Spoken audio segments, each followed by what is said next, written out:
Alright.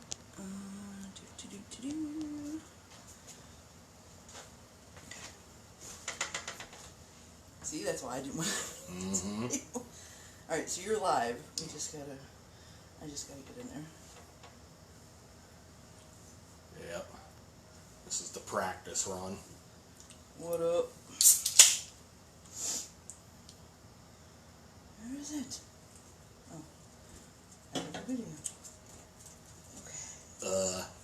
Hello? Alright, so you're live. Yeah, so we got a delay too, of course. Oh, yeah. This is the practice run. That's one hell of a delay, honestly. Like a full minute almost. Yeah, right? Alright, so... Get out of here, party. Hello? That's funny. At least we know you can hear me. They can't hear you. Hmm? They can't hear you. Rosen did, but I don't know. We know we have audio. Yeah. Because it's working on these other phones here. And Rosen just said, hello. Hmm.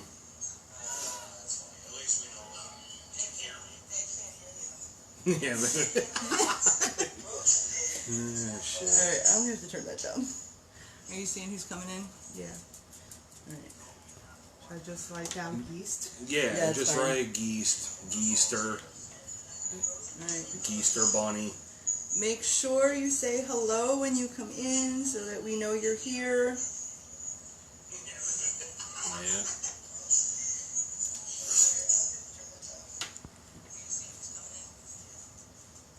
Oh. What happened? He's just said never mind. Hmm? He just said never mind. Oh man, you got audio, dude? Good. I should probably type that too. Roll call. Yeah. Well, there's 6 people, and I can only see 2 of them. Oh, there's Kenny.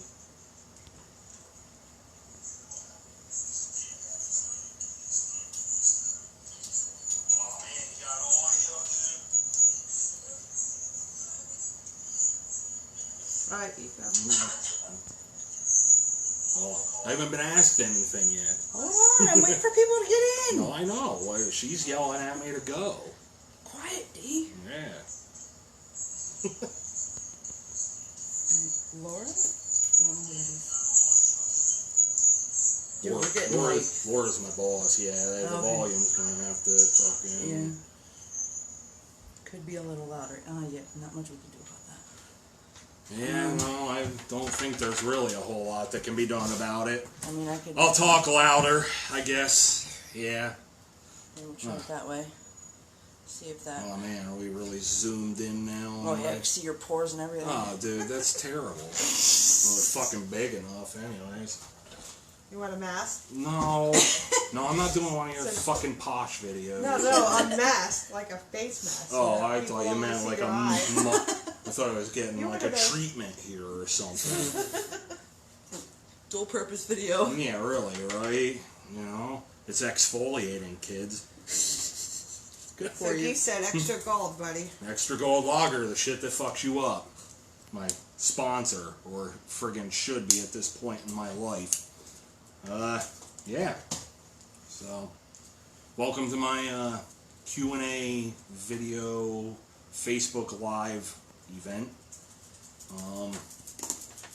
Glad we got a few people tuning in here so far. Hopefully you can all hear me. Just keep the comments rolling. You do have the ability to ask questions. We'll try to catch them as they come in. And obviously you know that you're being entered to win a t-shirt, so there's that. Yep. And this is Lady Hectic. I'm just off to the side here. Don't mind me. I'll be asking the questions. The missus is writing down your names. Mrs. Goblins. Yeah, make sure you definitely make your presence known to, you know, be entered in the drawing at the end of this. Or somewhere in the middle of it, or I don't know. Whenever. You have the shirt? Well, I am wearing the shirt. Oh, there you go. I don't know how this is coming across here on the I film. can't because of the Well, delay. right now your shoulders are across, so you just gotta wait a second for it. Yeah, we're waiting for the No, you're good. Oh, there you go. the 4-minute delay in the video. According to the live video, you're I good. have been stretching this shirt literally for 4 minutes now. And it just caught it. And It just caught up. This is based on the album artwork done by Lady Hectic here. Hola. Did a bang up job on the album. I'm gonna try and not bump shit here. I think a bird just flew into the window. I think it was a cat. Oh. No, you're down in the hole. We're live, pal. Okay. So, yeah, anyhow, here. CD. First time ever that I've been able to create a vinyl record album, which is pretty cool. Might want to take it out of the plastic because of the glare. Yeah, probably a good idea. Oh, there's 9 viewers now. So, I think the artwork really came out really well on the vinyl version. I was leery of it at first because you had to blow the resolution up really big, obviously, and I figured that was going to really degrade the quality of it, but I'm pretty happy with it thus far, you know. So, yeah, CD, vinyl pre-orders are on thegarygoblins.bandcamp.com. The Gary Goblins is all one word. We'll have links later on throughout the show. Yes. So, yeah, alright, fire away. Alright. So, again, if you have questions that you'd like answered that you don't hear us ask, please feel free to throw them in the comments. We'll try to catch as many as possible, depending on time and such. But the first question that we have pre-planned is, so this is a concept album, obviously. How did you come up with the concept for the album, and can you tell us a little bit about it? Now, the concepts, I generally don't go into an album with this big idea. The idea usually comes later with, you know, as I piece things together. Mm-hmm. You know, a lot of times, like, you can fill in that context with other sounds, or you can choose samples that'll, you know, fit your narrative. This album was kind of no different in that aspect. The name Carnivalhammer was just, I don't know, it was just something that popped into my head the one day. You know, an obvious play on that stupid, you know, woo game at the fucking carnivals or whatever. And I don't know, like, somewhere after, like, everything started taking this heavy, like, militant turn with the sounds and stuff, Carnivalhammer kind of became more of, like, a handle, I guess you would say. You know, like, not much different than Hot Dog 7 would have been on my prior album. You know, just one of those military nicknames. Somebody's kicking the camera all over the place. Sorry. Yeah. Yeah, like one of those like military nicknames and whatever. And I don't know, just like as the album progressed, you know, it was almost like a Jethro Effect Part 2 with that, you know, that loner, that isolation, that removed from society, but it was like more complex, like in certain respects, because now we were looking, like the Jethro Effect would have been more of like a kid or a adolescent in that regard, Right. Not an adult who has gone and seen some shit and then like came back and tried to pretend that everything was alright, Right. you know, and had to like really like fight with that dichotomy of being a revered hero and being like a completely ruined piece of shit in society, and I guess you'll have to listen to the album to, figure out which direction our subject matter really went. But I'm really happy with the album. It came out really well, for especially like the instrumentation going into the album was all new. This is the first album that I didn't use a drum machine on.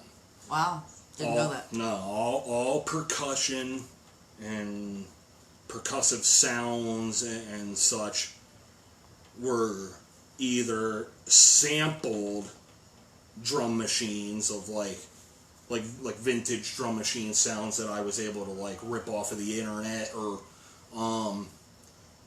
I made the percussion sounds myself and sampled them into the sampler. Gotcha. So that was a drastic turn for me to do something like that. Not one of my dedicated drum machines was used on the album at all. That's usually your bread and butter. Yeah, I mean, like, no doubt, going back in the past, like, a lot of my stuff was really based on the early 2000s groove boxes that were out there, the Korg Electribe series, especially the Blue EMX, like when that came out, and just added so much more depth to like the synthesizer parts, but everything was still like familiar. I already knew how to use it once I got it, like, other than a few like bullet points that I had to kind of go through the manual. But so going the sampler route was majorly different. And as the album progressed, somewhere in the middle of it is when I got the Waldorf Blofeld, and that just brought me back to not relying so much on the analog synthesis, where like the analog synthesis kind of like took the back burner of rhythm where it really shines, and gave me that really crisp digital sound that I think like kind of got washed away in this rebirth of analog synth, And, I mean, it's great that all these analogs exist now, affordably, and you don't have to go get a vintage synth from the 70s or 80s and like,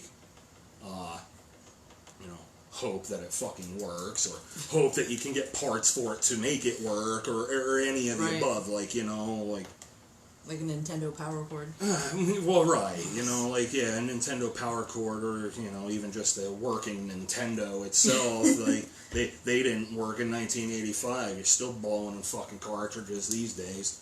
But yeah, like, the instrumentation was, like, way out there, and way experimental, and it created a different world, I guess you could say. That's in a nutshell. You have 3 questions. I do have 3 questions. Yes, Oh man, they are rolling in, huh? And Josh Vega says, "What up, Marcus?" Josh Vega, there you go, man. Good to see you on here, man. I haven't seen Josh Vega in the flesh probably since like around the end of high school.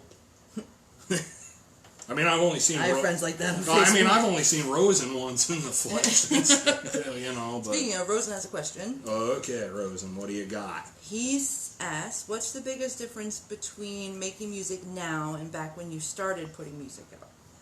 I mean, you kind of covered that in what you were just talking about. Well, yeah, because like the instrumentation's always going to change, the technology's going to change. At least like cost efficient wise, you can get a lot more bang for your buck out of an instrument now than you could, because chips and processors and things like that are, I mean, it's like the cell phone thing, you know, like my first desktop computer had a 14 gig hard drive in it. Now my phone is like what, like, you know, 32 like, at least. oh yeah, 32 is like the bare minimum. So like my phone is twice as powerful as my original fucking computer, you know. But you know, I mean, it's also like a little bit more of, you know, just knowing what the hell you're doing. Everything in the beginning was very, you know, throw it up against the wall and see if it sticks. And that was one of the reasons why, you know, the joke came about that, like, you know, my intros are like, you know, 25 minutes long. 15.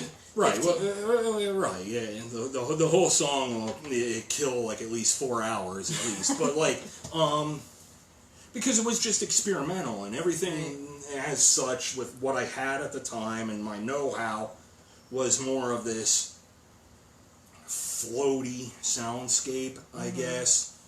And, you know, over time, I've been able to like really hone that in, you know, and focus more on being like the harder hitting and aggressive artist that I always actually really, you know, wanted to be. I always listened to really aggressive music.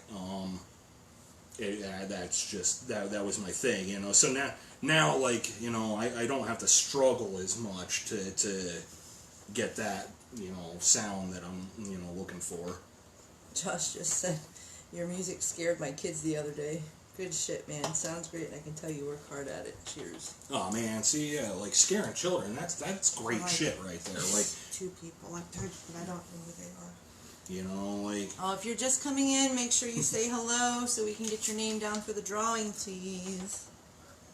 Alright, so we'll go back to one of our pre-planned questions. We'll try and mix them up in between. So, as you showed everybody, you're releasing vinyl for the first time with this album. Can you tell us a little bit about how that process went? I know how it went. It went accidentally, really. The past few albums, I've been working with a distributor, you could call it, that, you know, runs off these CDs that look and sound pretty good at a decent cost, you know. And I was just on the site putting the finishing touches really on, like, uploading the artwork and the songs and all that technical mumbo jumbo. I might have even placed the order for my test disc, you know. And when it looped me back into, like, the main menu, you know, it's like you can do, that company will do, like, DVD duplication and CDs, CDR, data CDs, whatever, you know. And I just happened to look down and see that it said vinyl. I was like, well, what the fuck? I'm like, alright, well, let me go see what, you know, this is about. And I knew there would be some sort of time restraint with it, because, you know, you're obviously dealing with physical space on a record. And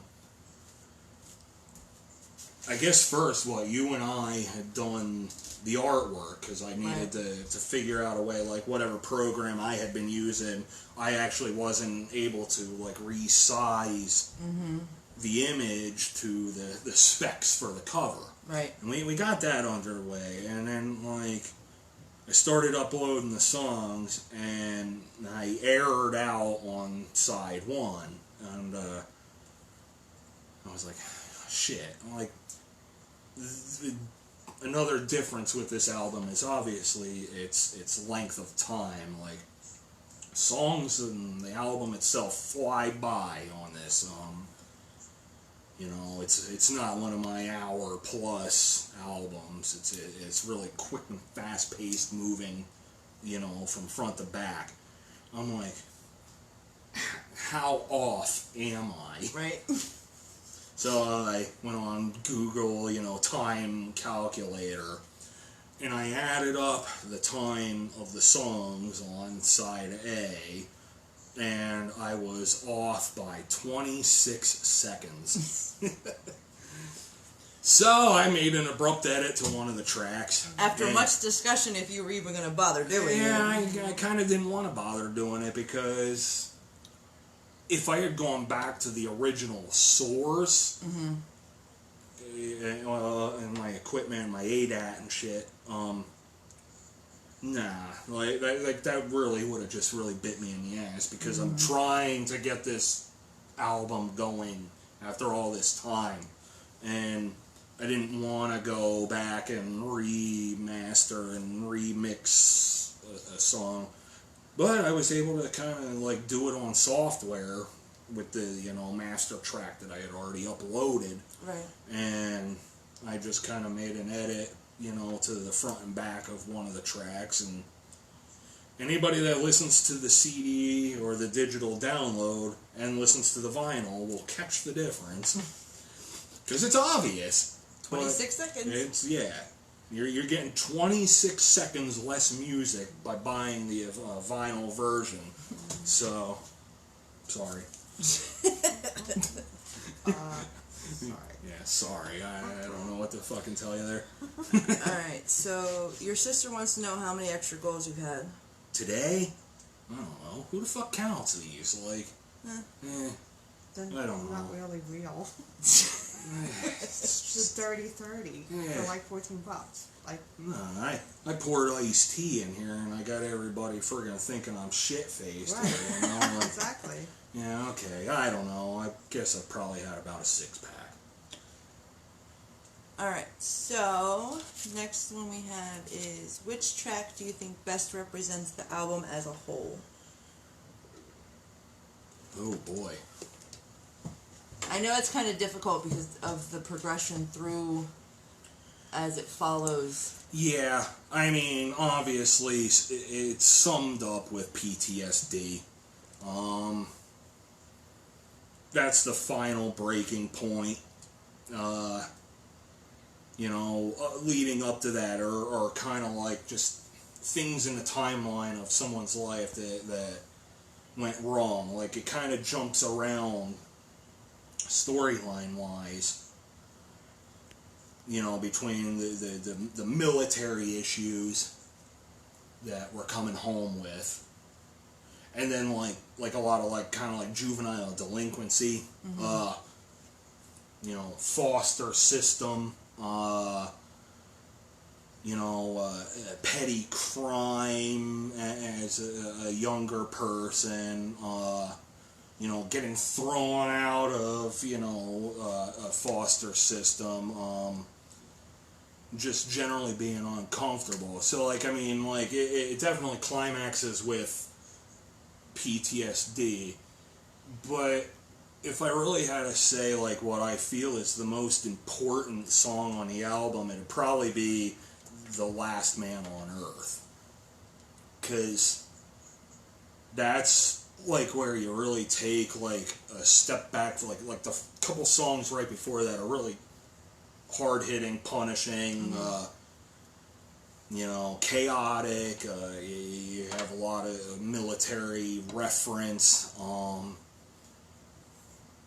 and then all of a sudden that song is the remorse of it, and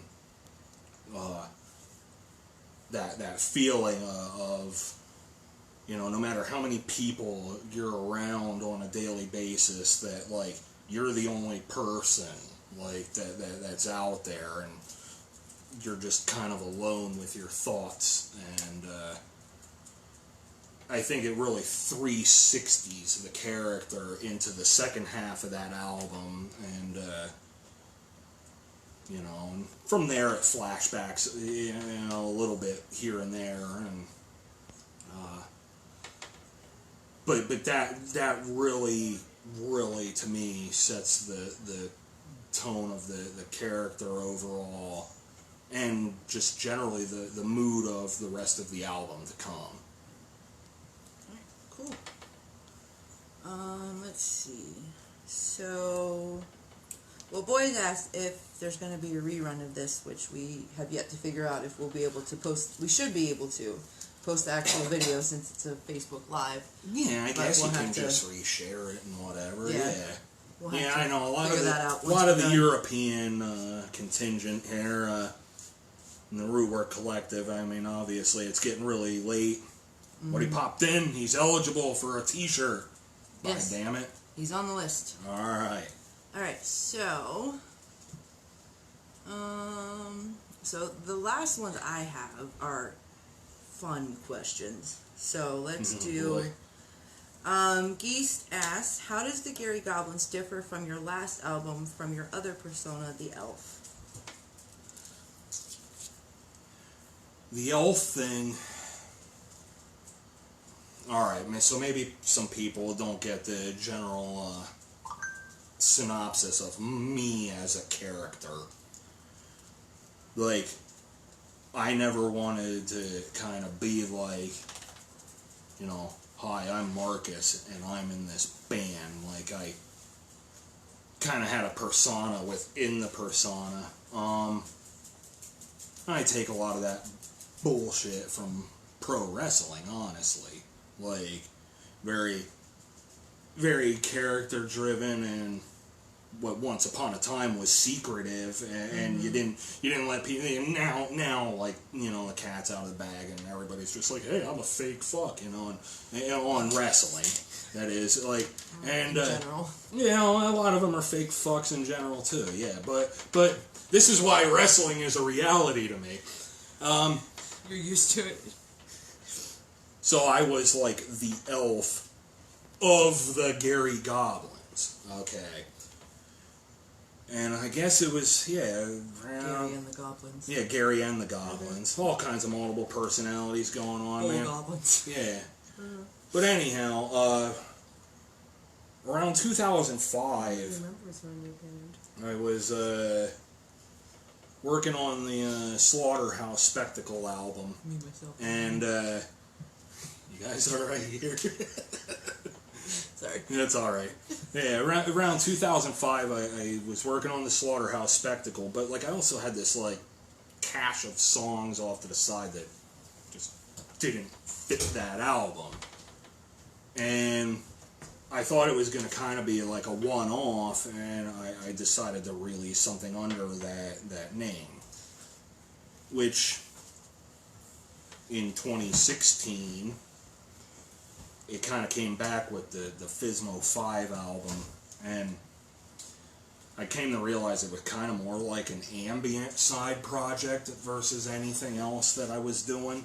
I mean, other stuff that I do has that aesthetic to it here and there, but I think there's like a definite difference between the 3 releases that I've put out under the Elf banner, and when I went into recording Decay, it was, I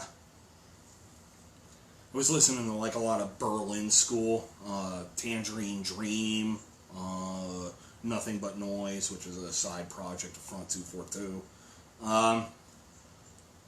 So, yeah, like, it just kind of became, like, this more personal, but softer side of me, I guess. Aw, Charmin. Oh, yeah.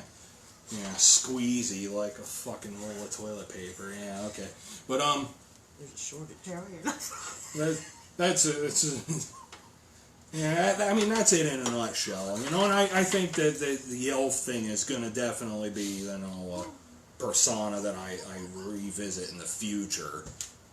You guys are fucked. It's harsh. Stop.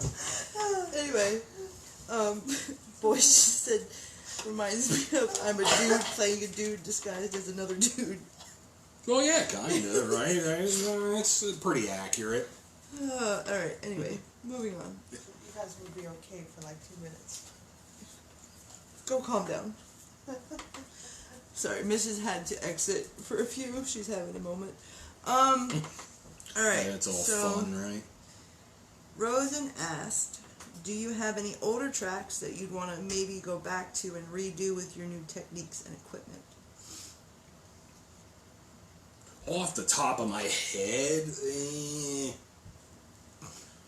maybe like some of the stuff from like Autopsies from the Abyss, which was like the recording of that like just came out really bad.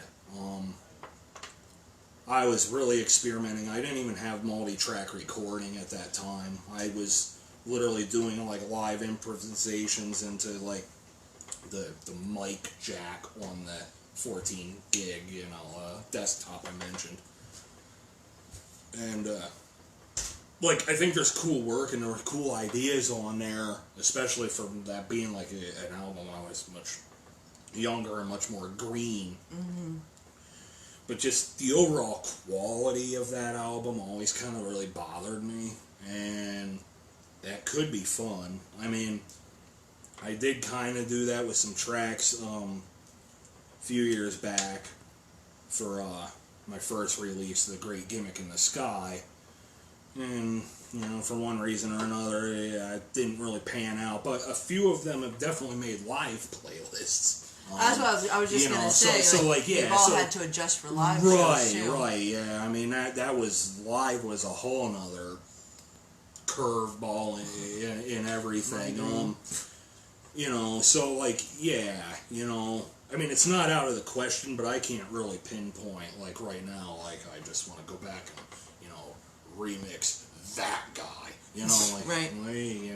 It's not that cut and dry, I guess. All right, so kind of in those veins, we'll go to one of our fun questions, which is, if you could steal credit for any great piece of art, song, film, or book, etc., which one would you claim? Oh, boy.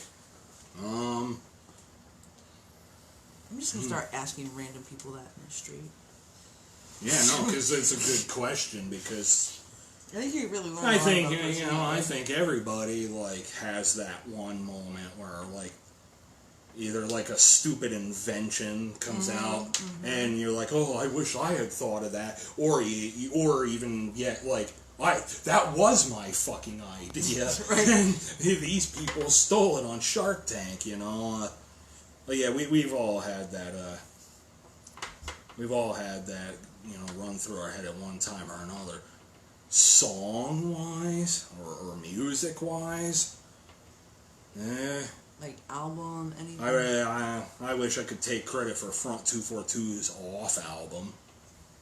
I mean, that was released in like '93, and that's probably the album I would cite to be like the moment that I knew that I wanted to do this. Right. But like you can pop it in today and it's not dated. Like it still sounds ahead of its time almost 30 years later. Right. Like that was almost 30 years that's later. hard to do, you know what I mean? Like to with technology involved and stuff, even things just a couple years prior to that, maybe say like the late 80s, 89, like you can tell. But they brought something completely different. So I guess that'd be my answer for that. Front 242 Off. Give it a listen sometime. Very cool. Let's do another fun one. What is the most useless talent that you have? Well, I don't know, before I friggin' like rolled my ankle or whatever I did, I used to be able to turn my foot around backwards. Like useless knowledge. Useless knowledge or useless talent? Useless talent. Useless knowledge. Oh, yeah, useless knowledge I guess is kind of like useless talent.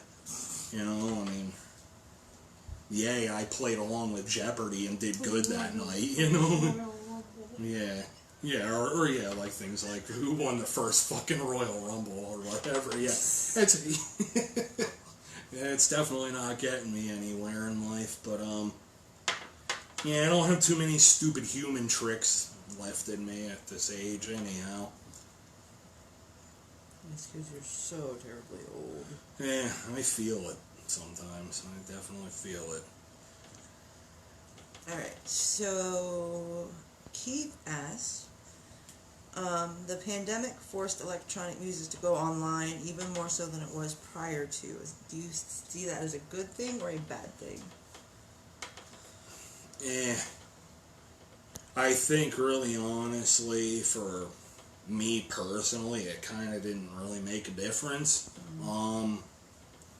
Only because I'm more comfortable being in a studio environment and releasing things digitally, which like uploading and streaming music and stuff really is a catch-22, because like I wouldn't be able to do what I do and I wouldn't be where I am like without like MP3s and streaming music and online services and stuff like that. But at the same time, it's just flooded like the world with music. Like you don't even know where to start, you know. But like me personally, like here locally, like I'm not really looking to, you know, get back out there, you know. I'm not chomping at the bit to, you know, have COVID blow away because I'm gonna go play a show. No, I'd be lying if I said that was, you know, on my list of things to do here. That said, live music as a whole has taken a huge hit. Yes.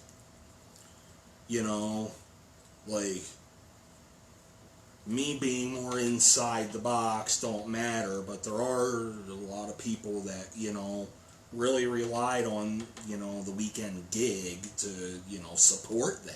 Right. And it's a shame, you know, it's really changing the way everybody has to do things, and yeah, I'm gonna leave that one at that. Yeah. Let's not get any close to political. No. Alright, what is the most trouble you've ever gotten into? Nah. I wish I had a cool story here, but like God, you're boring. Dude, I'm a boring guy. Like,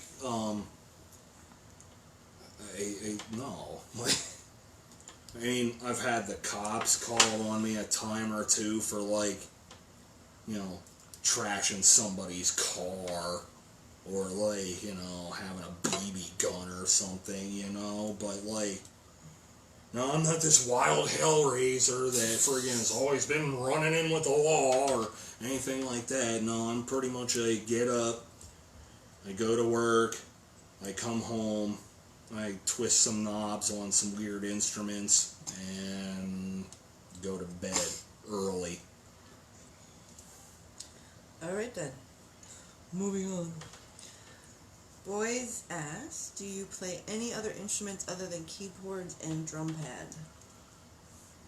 No, I mean, I have. I mean, I've dabbled with playing regular acoustic drums.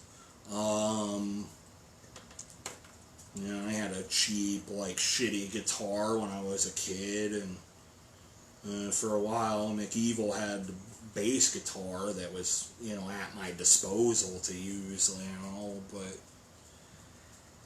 I don't know. I think, like, it's the whole right-hand, left-hand thing, because even though I'm right-handed, I want to pick up and play a stringed instrument left-handed, and I don't know. It just throws everything off for me. I would really kind of like to get a like an actual left-handed guitar and try to mess with it again.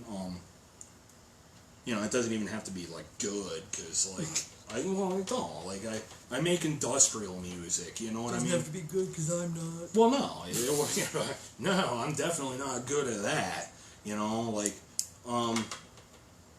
yeah, I'm just gonna run it through a bunch of friggin' effects and you know, make a wall of noise and whatever. But it would add a whole different texture to things. I thought about it. I looked around locally a little bit, but I'm just kind of not willing to shell out any kind of Real money. Right. Like, if you got something like 100 and under that's left-handed, like, hit me up. But, like, if it's $100.01, you're fucked. I'm not buying it. Alright, so this is the last one that we had pre-planned. I'm still waiting to see if anybody else has any for you. But, so, what would you say to those who think electronic music isn't real music? Oh man, I think somebody needs to get me another extra gold, missus. Alright, I'm getting it. Alright. You're fucking insecure. God, yeah. Like, can you believe that this is actually still a thing that really goes on in 2020? The majority of hip-hop and pop music is electronic music. Right, but I mean, I guess everybody just kind of looks at that. Carter. I guess everybody just kind of looks at that more like, yeah, but they're like the producers. Like, would you feel better about yourself if I called myself a fucking producer? Just go with a Carter voice. You know, like, well, probably. We just said something for the first time, so it was apropos. Right. You know, like, God, like, I could see, like, back in the, like, late 60s, like, when, like, a synthesizer was, like, this weird thing in a whole room of a university somewhere. Right. Played by, like, guys in lab coats. And then you scaled that down into something like a mini Moog that represented like a real portable, affordable instrument for a musician. And in that mind frame at that time period, people being like, you know, like freaking out like that's fake and it's, you know, not, you know, legitimizing what they do already and what's already known. You know, oh, that you know, having automation in music is going to put us out of business. No, it's not going to put you out of business. It's just a whole different thing of you know, it's a whole different technique and format, and you play for and cater to different crowds, you know? Like, saying that's like saying, like, blank tapes back in the day, we're going to put, like, you know, albums out of commission, you know? Right. Like, no, shitty music put friggin' album sales down, and a bloated friggin' market, you know, run by, you know, corrupt, you know, fucking individuals. You know, the cassette tape didn't do it, synthesizers didn't do it, and like 40, 50 years later... CDs didn't do it. No, like, you know, like 40, 50 years later, like, I can't believe that, like, we're still having these kinds of conversations. Mm-hmm. You know what I mean? Like, go ahead, go over there and do what I do. Right, so Neil said, "Hey Pirate, doing great, proud of you." Pirate. Carter said, "Push play." Yeah. Well, yeah, you know, see, like, for those of you that are unfamiliar with electronic music, like, there's just a red button, okay? Kind of like that thing from Staples or whatever. It's the easy button. Right? Like, and, like, when I feel the urge to create something, like, really grand and, like, get on Facebook and friggin' peddle it to you, right? All I did to make that was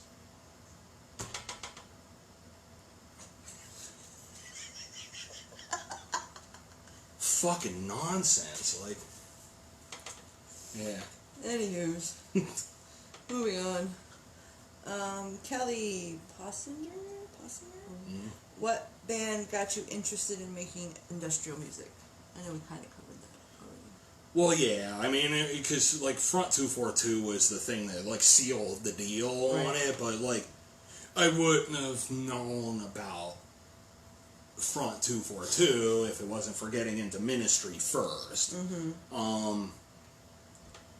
You know, at that time frame when we were going into the middle years of middle school, you know, fucking heavy metal music just sucked, you know? It was like all like that hair band thing, and like that the grunge thing was starting to take off, but that didn't appeal to me then. Mm-hmm. Like that grunge scene and things like Alice in Chains and stuff appeal to me a lot more now than it did then. Then I was still, you know, trying to find my inner headbanger, I guess, and it was right around when Jesus Built My Hot Rod came out, you know, and that actually was getting some small airplay on WSBG in Stroudsburg, Pennsylvania, you know, and like, dude, like, you weren't hearing that stuff anymore on the radio then, you know. Radio was a lot cooler in, like, my younger years, and you were getting stations from Allentown, New York, urban New Jersey, and kind of in this cross market. But that's like when everything started getting bought out and really shit in the bed, and they're just trying to force feed this bland, homogenized version of music onto you, and you had to go underground. And it was Ministry's Psalm 69 album that really kicked my ass. From there, you find out earlier albums were a little more electronic edged from Ministry, and then you find out, well, there was this side project, Revolting Cocks, and that was with one of the guys from Ministry, one of the guys from Front 242. Oh, well, who's this band? Pop them in. Here I am. So, Carter says, no arranging at all, he just pushed a button. No, you just push the friggin' button. You are buying my button pushing. Boop. Yep. Just like, bink. It's just like the Pillsbury Doughboy. Yeah, right. Like, it's such bullshit. Like, friggin', like, just the amount of wires. just the amount of fucking wires. Oh, you know, like, and always having to buy last minute wires before a show, because one always goes right before a show. And for the last 22 years, or the mixer goes. Yeah, the last 22 years, my life really has been hook it up, take it apart, hook it up, hook this thing together with this wire, chain it over here, splitters, you know, like, Radio Shack went out of business, and that kind of sucked because, you know, I was always splicing something, or you know, like, next album, the splice. You're splitting things off in all these crazy directions with little, you know, doodads that I could find in a local store, and didn't have to, you know, get the Hong Kong special off of Amazon, you know, and wait for it to come on a boat. It was already here in my town. Wires are cosmetic only. Yeah. Boy, that's one big pain in the cosmetic ass right there. So Vince said that Roger Waters of Pink Floyd has a great quote that's still relevant about synthesizers. It's like you give a man a Les Paul guitar and he becomes Eric Clapton. And of course that's not true. And if you give a man an amplifier and a synthesizer, he doesn't become, you know, whoever. He doesn't become us.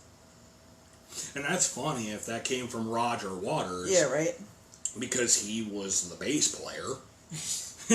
And the majority of the songwriting duties.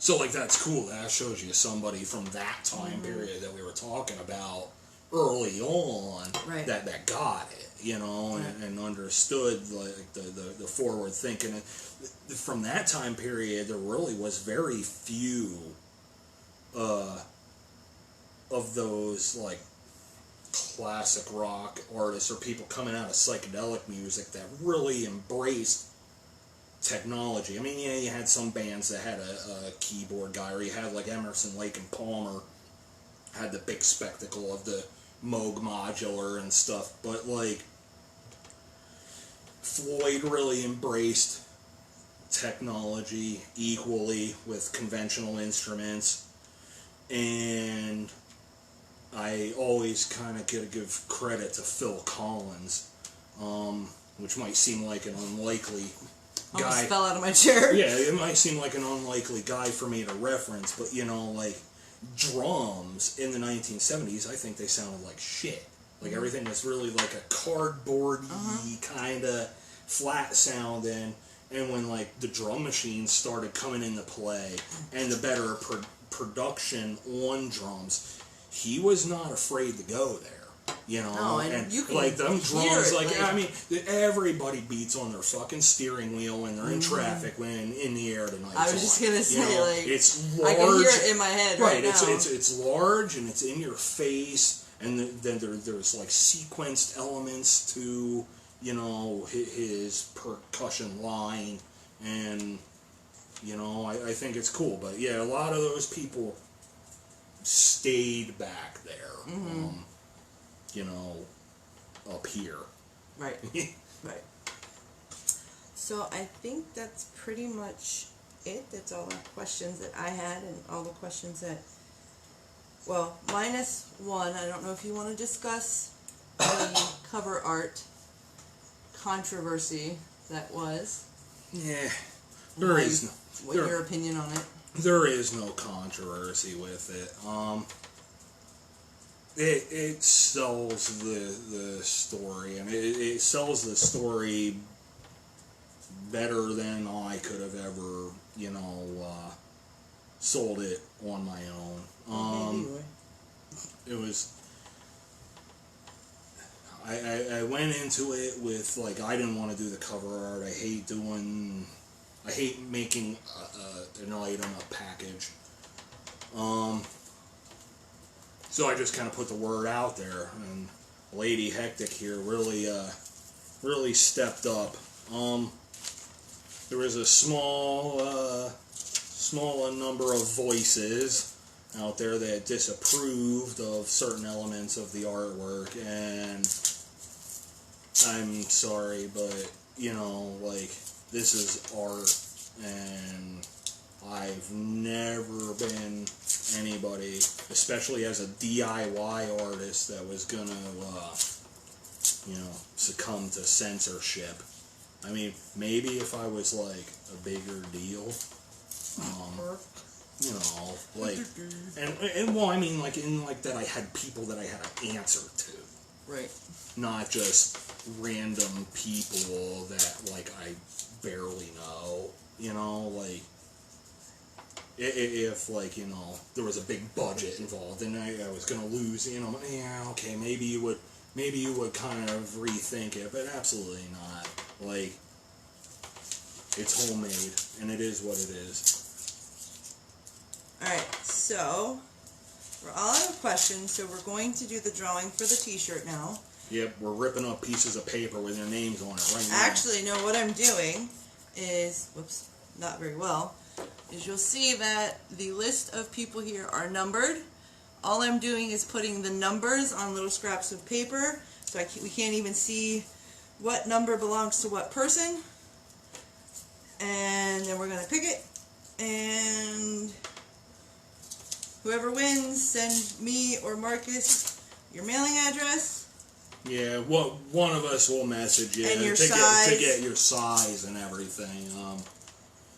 14. So there was a total of 14.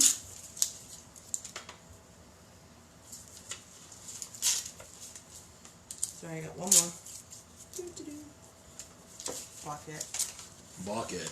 Is that the bucket? It's not really a bucket. I don't care. Bowl. I just wanted to say it. Bull Goblin. Bucket is watching.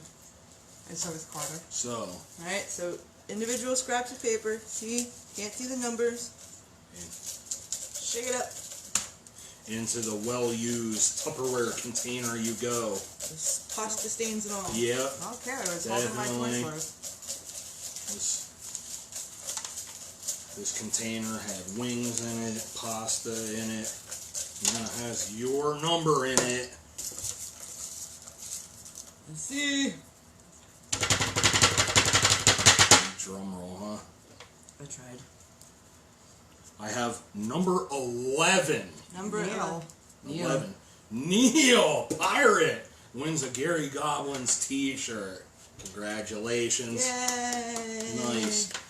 Again, thank you for tuning in. Thanks for your good questions and interacting. That was good. So I wasn't just staring off into space talking to my cell phone aimlessly.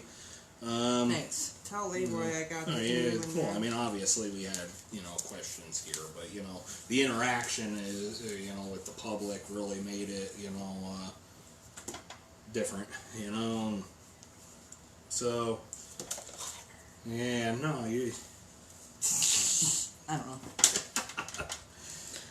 So, yeah, no, I'm glad you all tuned in. next Saturday, the albums go live on my Bandcamp page. What time on Saturday? Probably like whenever I like get up in the middle of the night to go to the bathroom, and I hit go live on my publish. I hit publish on my phone. So anybody that did pre-order will get the full download codes then. And I guess I should tell you that if you are interested in a physical copy, it also does come with the digital download.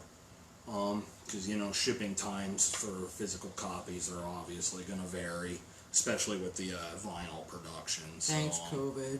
Yeah. Thanks. UPS, FedEx, hurricanes, viruses, and whatnot. So, that's a wrap, huh?